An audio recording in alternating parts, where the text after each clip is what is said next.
The team leader, hidden in the limousine's back seat, insisted that they stay despite the risks. There was no argument from the team. Not now, not at this critical hour. The man must not be allowed to elude capture.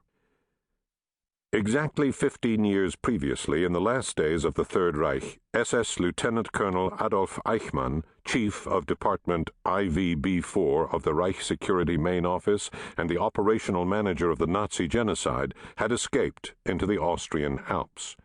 He had been listed as killed in action by the woman who now impatiently waited for her husband's return from work. He had been sought by Allied investigators and independent Nazi hunters such as Simon Wiesenthal.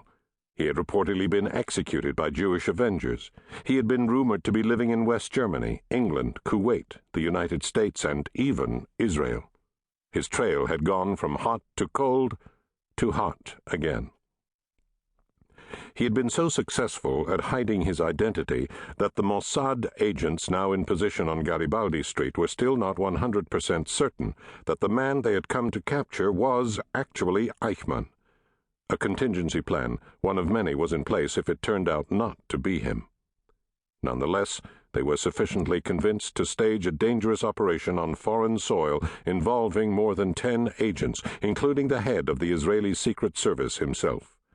They had read Eichmann's file and been thoroughly briefed on his role in the mass murder of Jews. They were professionals, but it was impossible for them to be impartial about this mission. Since arriving in Argentina, one agent kept seeing the faces of the members of his family who had been killed in the Holocaust. They could wait a few more minutes for bus 203. At 8:05, the team saw another faint halo of light in the distance. Moments later, the bus's headlights shone brightly down the highway, piercing the darkness. Brakes screeched, the bus door clattered open, and the two passengers stepped down onto the street. As the bus pulled away, the woman turned off to the left, moving away from the man. The man, headed for Garibaldi Street, bent forward in the wind. His hands were stuffed into his coat.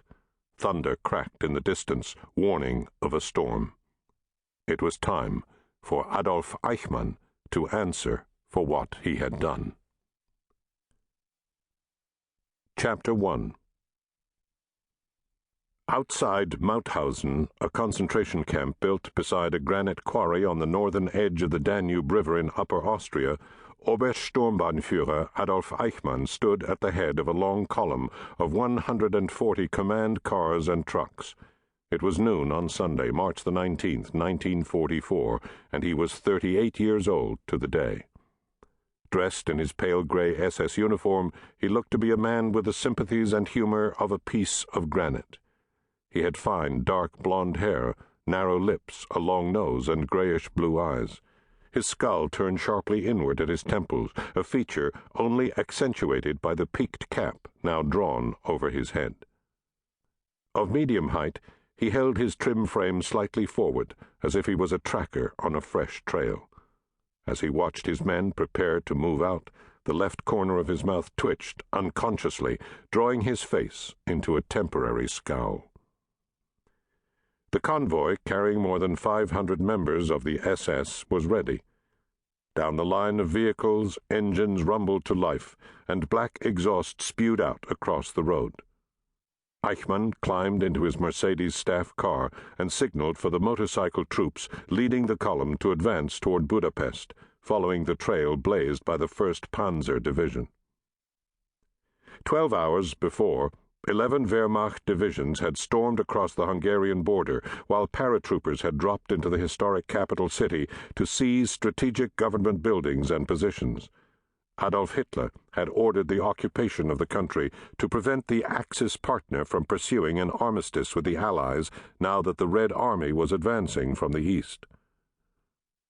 As the column of vehicles sped away from Mauthausen, Eichmann expected that in a few months this camp and its satellites would be filled with more Jewish slave laborers to work in the quarries and surrounding munitions, steel, and airplane factories.